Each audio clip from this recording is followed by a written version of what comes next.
Kahit ayaw ni Jason, pinilit pa rin ni Anna maghugas ng mga pinagkainan nila. Ilang beses din siyang sinuway ni Manang Flora. Di raw niya kailangan gawin yon.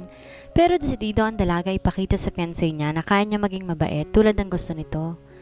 Pagkatapos niya maghugas ng pinggan, umakit na si Anna sa silid ni Jason para kunin ang mga gamit niya. Naisip niya bumalik na lang sa dating silid na inuoko pa ni Amelie. Siguradong katutuwain ng binata. Walang tao sa master's bedroom nang pumasok ang dalaga pero naurinigan niya ang lagaslas ng tubig mula sa shower room. Mukhang naliligo si Jason. Di niya alam gaano pa to katagal doon, ngunit kailangan niya na makalabas agad bago pa siya nito maabutan at makita niya to sa di kaaya-ayang itsura. Bit-bit ang dalawang bag, nagmamadaling lumabas sa silid na yon si Anna. Balak niyang balikan bukas sa mga hindi niya kayang dalhin ngayon. Where do you think you're going?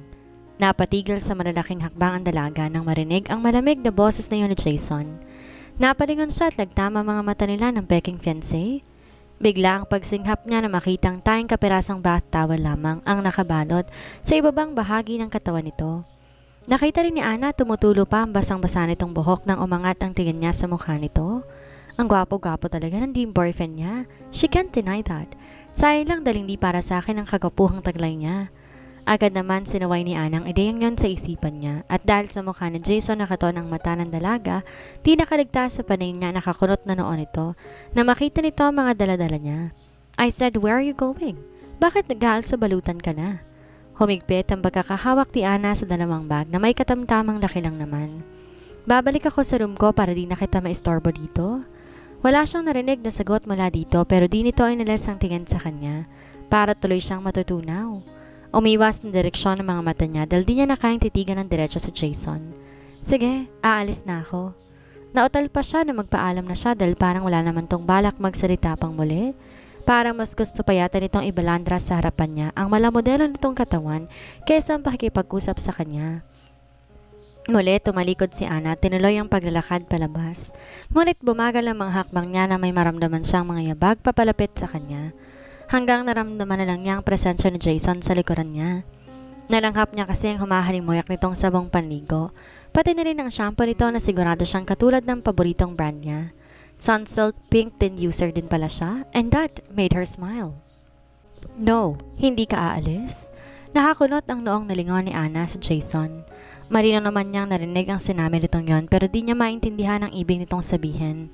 Dahil tandang-tanda pa niya kung paano siya nito pagtabuyan kanina. Bakit? Akala ko ba ayaw mo ko dito sa room mo? Nanatiling nakatayo lang ang binata sa harapan niya. Seryosong mukhang nakatitig sa kanya at para ba may mali na naman siyang ginawa? Don't worry. Babalikan ko lang ang mga naiwan ko pang gamit. Sinalya pa ni Anna ang lugar ko saan nakalagay ang mga sandals sa sapatos niya. Ni Amelie pala. Magbihis ka muna. Sa halip sumagot, biglang tinaas na Jason ang kamay nito at hinawakan ang baba niya. Dahilan para mapaigtad si Anna. Gayunman, di niya to nagawang sawayan dahil pakiramdam niya na hipnotismo siya sandali na maramdaman na mainit itong kamay sa balat niya. Naging sunod-sunod lang dalaga na ikiyan itong mukha niya paharap dito. She saw emotions in his eyes nang salubungin niya ang mga mata nito, ngunit di niya yon kayang pangalanan. Naparunok si Anna nang dahan-dahang inilapit na Jason ang mukha nito sa mukha niya. Yun na naman ang napakabilis na tibok ng puso niya. Their lips were almost touching and it's making her shiver. I wanted you from the moment we met, Jason whispered before kissing her. There's a softness in his voice, and if you think staying with me here in my room doesn't overwhelm me with desire, you're wrong. I just don't force myself when I'm not. Bago pa matapos ang binatang sinasabi, mabilis na tong naitulak ni Anna. Get off me, Jason. Her voice was shaking. Lihim niya kinakastigo ang sarili dahil muntik na siyang magpadala at magkasala sa kapatid niya. Sinabi ko naman sa iyo, hindi kita papayagang gawin ang anumang ginagawa natin noon hanggat galit ka pa sa akin. Mapakla itong natawa. You're playing hard to get. Para namang hindi ko alam na handa kang gawin ang lahat. Matupad lamang ang kasal. Dahil wala namang ibang mahalaga sa iyo kung hindi pera, hindi ba? Pakiramdam ni Anna, umakyat lahat ng dugo sa ulo niya. Di niya napigilan ang pag-ikas ng kanyang kamay sa kaliwang pisngi ni Jason. Walang anumang salitang lumabas sa bibig niya basta nalang tumulo ang luha niya nang sampalin niya to na malakas. Di niya magawang ipagtanggol ang kanyang sarili dahil may katotohanan ng ibang sinabi ni Jason. Bagaman may dahilan iyon pero hindi niya matanggap ay ang kasahan siya na nagpapa-hard to get lang. Kahit batid niyang para talaga kay Amelie ang sinabi nito. Nasasaktan din siya para sa kapatid kaya't dobleng kirot sa puso ni Ana ng mga sandaling iyon. Tumalim ang mga mata ni Jason at nagtatagis ang magang nito habang nakatingin sa kanya. Aminadong dalaga nakaramdam siya ng takot na baka kung anong gawin ito sa kanya. Pero nakahinga na maluwag nang sa halip tumalikod na ito, nagmamadaling pumasok sa walk-in closet, sakalang kumawala sa lalamunan ni Ana ang hininga na kanina pa niya pinipigilan. Muli niyang naramdaman ang pagpatak ng kanyang mga luha bago siya tumalikod na rin, tuluyan ang lumabas ng silid nito. Ito ang unang beses na pumasok si Ana sa silid ni Amelie sa bahay na yon. Tulad ng silid nito sa bahay ni mga Grayson, simple lang, pero maraming pictures na nakakalat. Mukhang mahilig mag-selfie ang kakambal niya. Pilit kinalma ng dalaga ang tumataas baba na dibdib niya hanggang ngayon, dulot ng pagkaharap nila ni Jason kanina nung ilagay niya sa wardrobe ang mga damit ng kapatid. Saka siya naglakad-lakad sa isang tringna ng mga litrato nito. Tumigil siya, tinawakan ng picture frame kung saan kuha yun ni Amelie sa tapat ng pinapasukan nitong universidad. Mukhang larawang yon ang latest sa lahat. Gumuhit ang totoong ngiti sa mga labi ni Ana nang haplusan niya ang picture kung saan parang sariling larawan lamang niya yon. Hello, kambal. Alam mo na kaya na may kapatid ka at kakambal pa? Ano kaya magiging reaksyon mo pag nakita mo ako? Kausap niya sa litrato. Ako kasi excited akong magkita at magkakilala tayo. Ang dami-dami kong kukwento sa iyo tungkol sa Siargao, sa mga magulang natin, sa pangarap kong magkaroon ng kapatid. Alam mo, sobrang saya ko na malaman ko kay nanay na napad naman pala ang pangarap ko yun dahil may kakambal ako. Kahit nagtatampo ako sa kanila dahil di agad nila sinabi sa akin ng totoo at pinaglayo nila tayong dalawa, nagpapasalamat pa rin ako dahil ginawa lang nila ang tama at yun ay iligtas ang buhay mo. Kasi ganun din ang gagawin ko kapag nakita tayo at nalagay ulit sa panganib ang buhay mo. Kahit gusto kita makasama, pipiliin kong ibigay ka sa mga Grayson. Mailigtas ka lang. Mahal kita kahit di pa tayo nakikita. Mahal na mahal kita, kambal. Pumiyok ang boses ni Ana nang muli niyang haplusin ang picture. Kaya siguro ko nandito sa sitwasyon ko ngayon. Dahil bukod sa gusto kong dugtungan ng buhay ni nanay, gusto ko rin iligtas sa posibleng abot langit na galit sa iyong mga Grayson kapag di natuloy ang kasal ninyo. I'm not sure pero tingin ko kasi kapag nangyari yon, hinda silang itakwil ka at bawiin sa iyo lahat ng binigay nila. Lalo nanikip ang dibdib ni Ana dahil sa magkahalong lungkot at pagkamuhing nararamdaman niya para sa mga Grayson. Hindi pa kita lubos na kilala, Amelie, pero sa tingin ko, kaya siguro nagre-rebelde ka ng ganito dahil nasasakal ka na sa pagmamanipula nila sa buhay mo. Di madaling makipagrelasyon at magpakasal sa lalaking pera lang ang dahilan. Hindi ko pa naranasan pero ramdam ko ang bigat sa dibdib mo kahit titigan ko lang tong picture mo. Pumatak ang mga luha ni Ana nang yakapin niyang picture ni Amelie. Ngayon lang niya naramdaman ang pagkaawa para sa kapatid. Kung may ibang paraan lamang sana para madugtungan ang buhay ng nanay natin, mas gugustuhin ko pa na huwag ka na nang bumalik dito, kambal. Kung dyan ka man masaya, sa piling ng lalaking sinamahan mo, dyan ka na lang. Kahit ramdam ko ang totoong pagmamahal sa iyo ni Jason, kung di mo naman talaga siya mahal, hindi ka rin magiging masaya. Gagamitin ka lang ng mga Grayson para sa sariling interes nila. At saka galit sa'yo si Jason. Ayokong masaktan ka sa mga sasabihin niyang di maganda. Di baling ako na munang tatanggap ng mga yon para sa'yo. Kaya lang, Amelie. Dahang-dahang nilayo ni Ana sa kanyang dibdib ang picture frame na yakap-yakap, tsaka luhaang pinakatitigan ng mukha ng kakambal. Buhay ni nanay ang nakasalalay dito eh. Hindi ko kayang mawala siya lalo na't hindi pa kayo nakikitang muli. Kaya pwede bang bumalik ka na muna dito at manindigan ka sa mga Grayson? Kasi di naman ako pa pwedeng magpanggap na ikaw habang buhay eh. Ngayon pa nga lang para nagdududa na sa akin si Jason. Tsaka di ko rin kaya magpakasal sa lalaking di naman talaga akong mahal. Kahit sa pa nag-iisang lalaking pangarap ko. Di alam ni Ana kung ba't di niya nagawang isatinig ang mga salitang yon sa isip kahit di siya naririnig ni Amelie.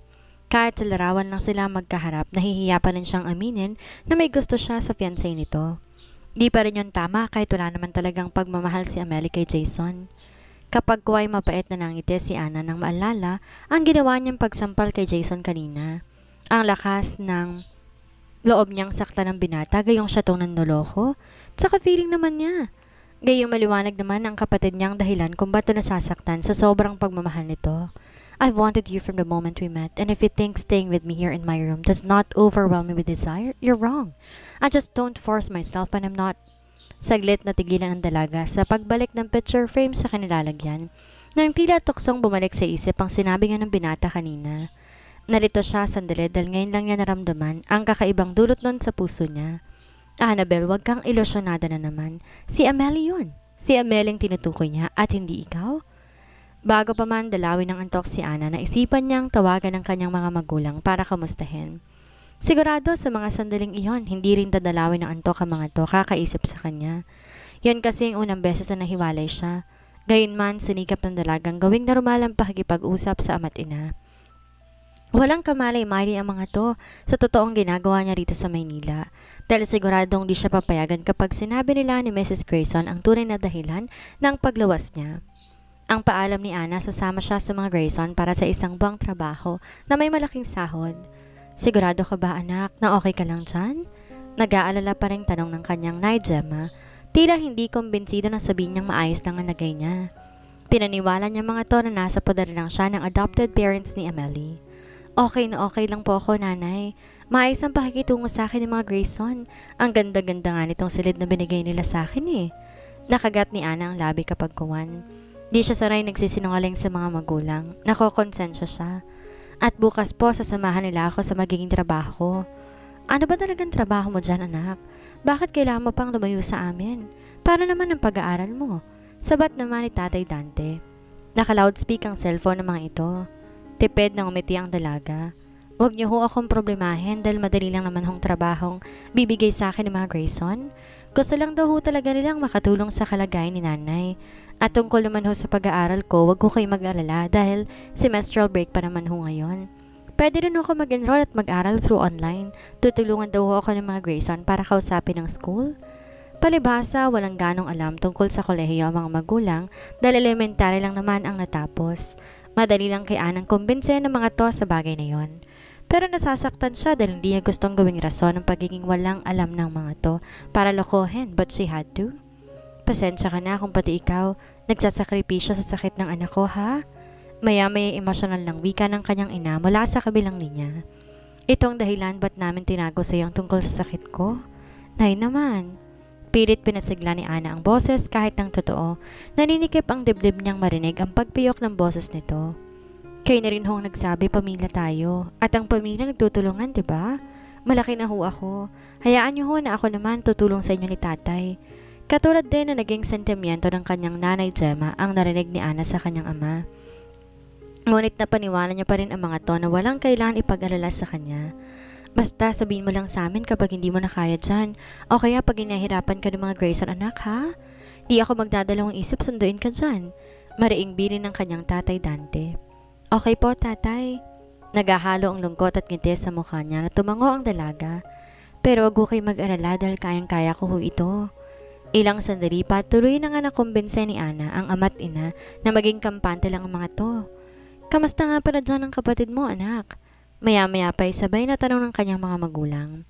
Ramdam ni Ana ang parehong pagkaralgal ng boses ng mga to, lalo ng kanyang nanay Gemma. Nakita na ba kayo? Nagkausap na ba kayo? Ano naging reaksyon niya na malamang may kapatid siya? Sunod-sunod pa nitong tanong. Di may kaila sa tinig ang di mapaliwanag na reaksyon. Bagamat mas lalong lamang doon ang excitement, maring naipikit ng dalaga ang mata. Kanina pa niyang iniiwasang banggitin tungkol kay Amelie dahil iniiwasan niya na madagdagan ang pagsisinungaling niya sa mga to. Pero sa bagay kung siya nga nakapatid, sobrang excited makita si Amelie. Ang mga magulang pa kaya na buong buhay pinangarap na maling makita ang isa pang anak? Pakisabi anak, patawarin niya kami ng nanay. Gusto man namin siyang makita pero hindi maaari. Sabi ng kanyang tatay Dante, naratang pilit pinapatatag ang boses. Pero mahal na mahal namin kamo siya, ha? At hindi yan magbabago kahit kailan. Di niya magawang magsalita dahil sa pananikip ng kanyang dibdib. Sigurado mababasag na rin ang boses ni Ana kapag binukan niya ang bibig at hikbi ang lalabas sa lalamunan niya imbes na salita. Sa pagitan ng pagkahabag niya sa kanyang mga magulang ay ang pagkamuhi naman niya sa mga Grayson dahil bago sila umalis ng Siargao, pinanindigan ng mga tong kasunduan sa kanyang mga magulang noon na di na maaaring makita ng kanyang ina si Amelie kahit kailan. At dahil kilala ni Ana ang kanyang mga magulang hindi sumisira sa pangako, lalo na pagdating sa pakanan ng mga anak, tinitiis na lang ng mga to ang labis na pangulila kay Amelie at siyang masigit na nasasaktan para sa mga to. Huwag ko kayo mag-alala, nanay, tatay. Dahil naniniwala ko akong darating ang araw maiintindihan at mapapatawad kayo ni Amelie sa naging desisyon niyo noon. Yan lang naisip ni Anang sabihin sa kanyang ama't ina para kahit papaano makapawas sa bigat na nararamdaman ng mga to. Mabigyan man lamang niya ng pag-asa mga to bago matulog ng gabing iyon. Kahit siya may walang kasiguraduhan sa bagay na iyon dahil hindi pa naman siya nakakaharap ang kakambal. Sana nga anak, sana nga. Sabay na sa Ana dalawa na punong-puno ng pag-asa. Kahit papaano napangiti pa rin si Ana. Sige ho, matulog na ho kayo at gabi na. Lalo na kayo nay, kailangan niyo ho magpahinga. Huwag na ho kayo masyadong na mag-alala sa akin dito. Sisiw na sisiw lang magiging trabaho ko rito eh. Sisiguraduhin ko rin hong babalik ako dyan ng Siargao na milyonaryo na nang walang kahirap-hirap. Biro niya pa sa mga magulang para tuloy ang pag-aanin ang nararamdaman ng mga to. Ngulit nagulat ang dalaga nang marinig niya ang paglangit-ngit ng pinto. Mabilis siyang napalingon doon. Kumunot ng noo dahil nakita niya na bahagya nakabukas ang pinto. Wala namang tao. Hindi ko pala yun naisara? Pero bakit lumangit-ngit? Napahawak sa kumot si Ana nang bigla umihip ang malamig na hangin mula sa nakabukas na bintana. Bigla siyang kinilabutan. Likas siyang matatakotin. Mahilig kasi siyang manood ng mga horror movie kaya malikot ang imahinasyon niya. Mas natatakot siya sa mga multo simula pa lang nung bata pa lamang siya. Bukod doon, kinatatakutan niya ng husto ang mga mangkukulam. Hello anak, nandyan ka pa ba? Untag ng kanyang nanay Gemma sa pananahimik niya. Opo nanay, pero napapaidlip na po ako. Sobrang antok ko na kasi. Pagsisinungaling ni Ana. Sabay yakap sa kanyang sarili. Ang totoo niyan, gusto na talaga niyang pumikit at matulog na lang para di na makaramdam ng kung ano-ano sa paligid. Mabuti pa na matulog ka na. Bukas na lang ituloy natin ang pag-uusap. Malambing pa nitong wika. Ganon din ang sinabi ng kanyang ama. Sige po, basta mag-ingat po kayo dyan at mahal na mahal ko po kayo.